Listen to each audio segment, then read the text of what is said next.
When we first went and bought the buggy, it kind of hit us that, okay, this project is starting. We're taking that buggy off your head. Buggy. Just seeing that Amish buggy sitting in the shop waiting to be built. There's no way that this is real. How do we configure an Amish buggy to be on a lift kit with wheels and lights and a sound system? When you can do anything, Yeah. what do you do? Is this going to be done in time? Is it going to be, impressive and a showstopper as we were really hyping it up? Thanks, I'd like to see your project once it's said. You'll see Oh, it. yeah. You'll see We it. are very excited to unveil, get my head Rose Bill.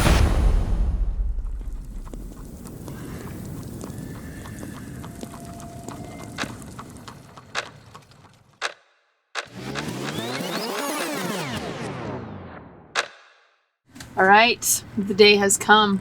Never thought I'd say this, but we are on our way to pick up the buggy. The initial idea for the Dutch Destroyer build came from our meeting after the SEMA show in 2024.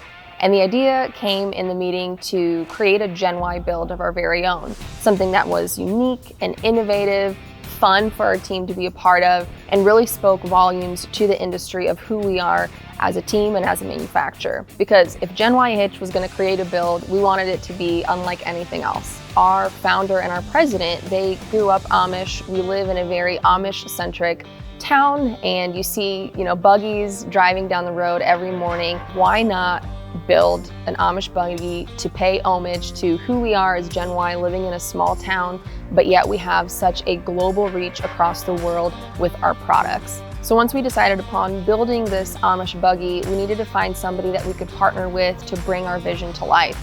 And that's when we decided to work with Nick from Backyard Fab.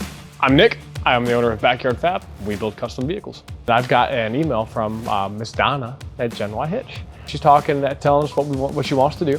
And all she says is buggy. And I email her back and I go, oh, what kind of buggy are you talking about? Do you want a rock buggy? Do you want a dune buggy? Like, what kind of buggy do you want? And her reply, I think my jaw hit my desk. She said, no, Amish buggy.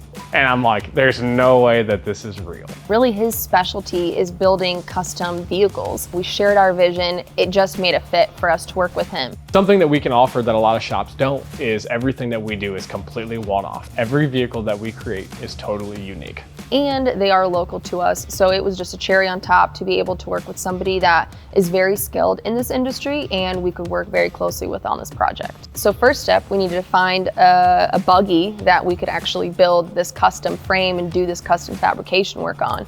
The day has come. We're gonna go pick up the buggy. So we found one actually on the side of the road here locally to us for a couple $100. We're taking that buggy off your head. Buggy. Yeah. Thank you. Thank you, sir. Enjoy. Trust me, we will. All right. Thanks, I'd Carl. like to see your project once it's said. You'll see Oh, it. yeah. You'll see it. But it was in pretty rough shape. Oh. Yeah. Frozen. Is it? Yeah. Idiot.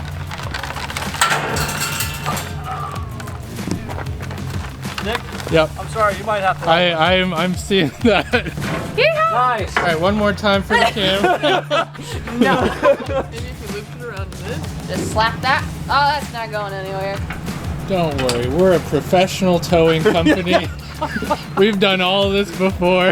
It'll hold it. When we first went and bought the buggy, it kind of hit us that, okay, this project is starting, we have the buggy in our hands, and now we can get the process started. Oh yeah. So then we needed to find somebody that specialized in buggies that could help us kind of fix it up before we dropped it off to Nick's shop for the custom fab work. So we worked with a local company here to fix the cab of the buggy in order to be able to give it to Nick to do the custom undermount work. Oh, okay. No outside. No outside. All right. Yeah. No outside. So- I mean, I got black, just like the little bit crushed look like this. Yeah. And then we actually had to take it back to the buggy shop to get some finishing touches on it after that. Yeah. Yeah, we looked at red vinyl with buttons. Yes. So we got the original buggy, which was a full-blown Amish buggy. That's a whip socket. Whip it. That's your gas pedal. So just seeing that Amish buggy sitting in the shop waiting to be built was just something to be excited about. Thank you. Okay. Take care, Leroy. We had several goals in mind with this project. We definitely wanted to pay tribute to our small town here in Napanee, Indiana, and also share with the world just how creative and fun our team is here at Gen Y Hitch. We also wanted to highlight several of our industry partners that we've worked with over the years, and ultimately, we wanted to make sure this thing drove.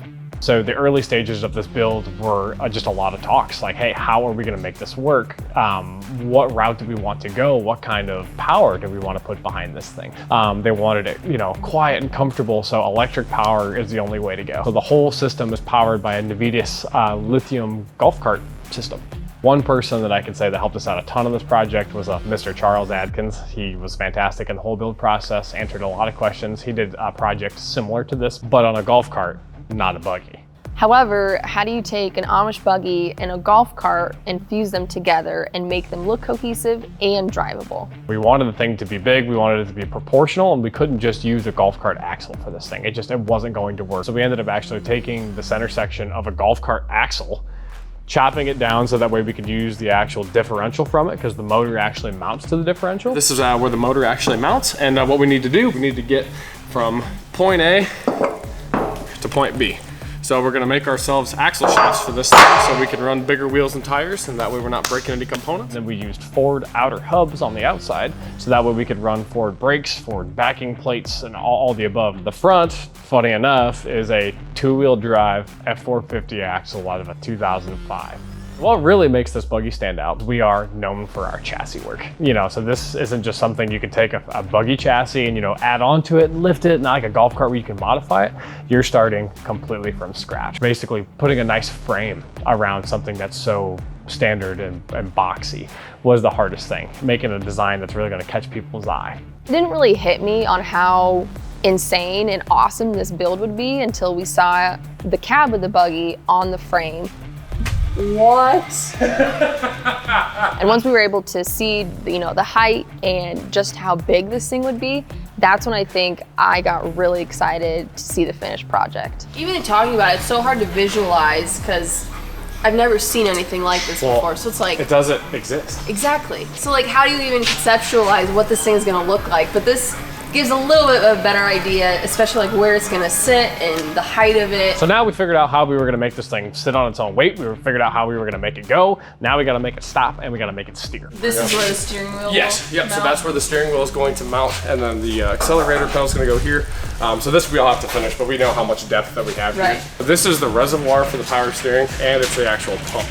So the lines come off of this, and there's hydraulic fluid in here. So it's a hydraulic pump.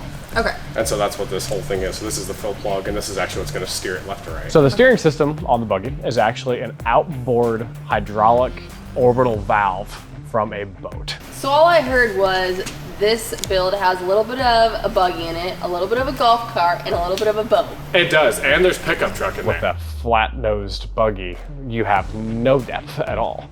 So what we had to pretty much do is we had to take, the pushing and pulling motion of a brake pedal, and we had to rotate it, and we had to mount the master cylinder sideways. Because that's how you hit the pedal. And then we have to transition it to a lateral movement instead of a forward and back, because we have no room here to put any kind of a reservoir or a master cylinder. So that was probably one of the biggest challenges, was making a whole turnbuckle system and getting the throws and the ratios correct to make sure that this thing could even stop. Without a doubt, the biggest challenge on this build was fitting everything into such a small package. So everything from the interior, right? So getting to fit 4 people in here, to fit sound systems and lighting and the lithium battery, and then all of the wiring. The wiring was the biggest challenge on this build by far. We used about 30% of a standard golf cart chassis harness, and then everything else was completely custom. I think with any build project, there are certain setbacks that happen along the way, and with this project being so custom, there were several setbacks that were just out of our control. The important thing for us was to stay in communication with Nick and his team and make sure that he had the proper products and tools in his hands to be able to get this done before August, which was when we were going to do our debut. So it comes down to crunch time. We have the big reveal coming in a couple of days. There's always problems, and it always comes down to the wire. It doesn't matter how much preparation or how much preparing you do, it'll always come down to the wire. So we had missing components. We had just issues with wiring not working quite right. And again, with all the custom harness work that we did, it was a huge challenge. And we, quite frankly, didn't even have a charger for this build up until the day that it was supposed to be delivered. So we didn't even know if it even took a charge. With some of those setbacks, it kind of made us nervous for debuting this build in August. Will it be done in time? We promised our followers and customers that we were gonna reveal this one-of-a-kind build. We were nervous on if it was even gonna be done. So the last couple of days were hectic, they were scary, and it's always just, it's very stressful.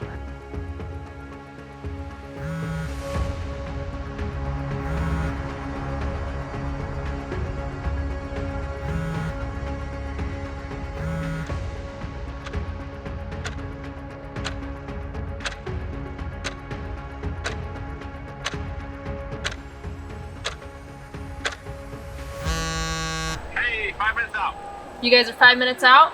Yep, 5 minutes out. All right, sounds good. We will get set up.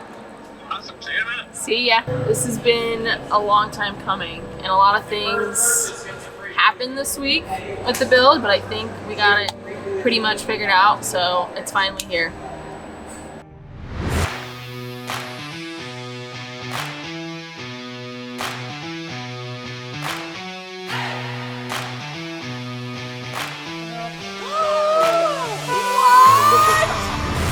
Being able to see the Dutch Destroyer for the first time fully completed was a goosebump moment for me, because we had talked about this project back in November of 2024 to now here we are in August, seeing this driving, fully finished, this custom orange buggy.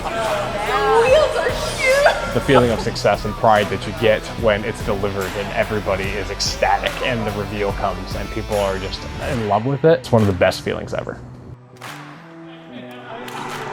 I grew up in one of those.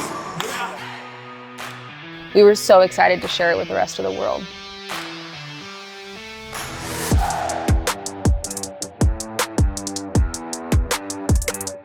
Hey everybody, and happy Friday. Gen Y Hitch is here at Michiana Automania. We are less than 2 hours away from our grand unveiling of this build that we have worked months and months and months on. The unveiling of the Gen Y one-of-a-kind build is at 6:30. We hope to see you guys there. All right. Hey, welcome to Michiana. We are very excited to unveil Gen Y Hitch's first build. Thank you especially to all our sponsors, especially Backyard Fab for all the work they did on this project. Go ahead, cue the music. 3, 2, 1.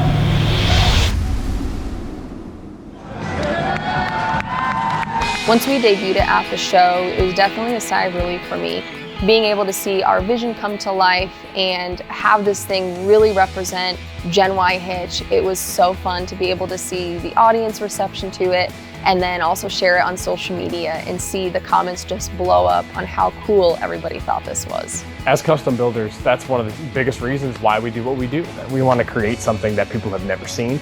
We want to brighten up people's days. We want to put smiles on people's faces. The enjoyment that people get when they see this build is just what fuels our fire. Everything from the comments on Instagram and Facebook posts to seeing people's reactions at the shows to going to Smoky Mountain Truck Fest in Sevierville, Tennessee and winning hardest to recreate. There's so much passion, there's so much dedication and hard work that gets dumped into these creations that it's always such a wonderful feeling, when a kid wants to take a picture with it or they want to jump up and sit in it. Going into this project, it gave me a whole new respect of custom-built vehicles because while on the outside at these shows and events, they look perfect and shiny, you don't really realize how much legwork goes in the back end, what parts we need to order and when they arrived and making sure we gave them to Nick on a timely manner to get this project across the finish line when we needed it to. Originally, this whole project discussion started around SEMA. With SEMA quickly approaching, it's going to be really fun for our team to be able to be kind of on a different side of SEMA than we have been before. We've always been there representing our products and supporting the builds that showcase our products, whereas now we actually have our own build that we can showcase and share that with our dealers and distributors at the show. So right now in the backyard fab world, it is all about SEMA. SEMA crunch is real. We are just about 2.5 weeks out from the show. We've got one truck that needs to be fully completed and delivered to a customer at the show. Just like the Dutch Destroyer, we are feeling the pressure. It's coming down to the wire just like it always does. But right now we're just looking to get ourselves out to SEMA with a finished product and to put on a good show for everybody. The process overall was definitely a learning curve. It was a lot of fun, it was challenging, there were a lot of high points, a lot of low points, but ultimately we got the project done. We're very proud of it. We loved working with Nick and his team, and we can't wait to show it to everybody at SEMA.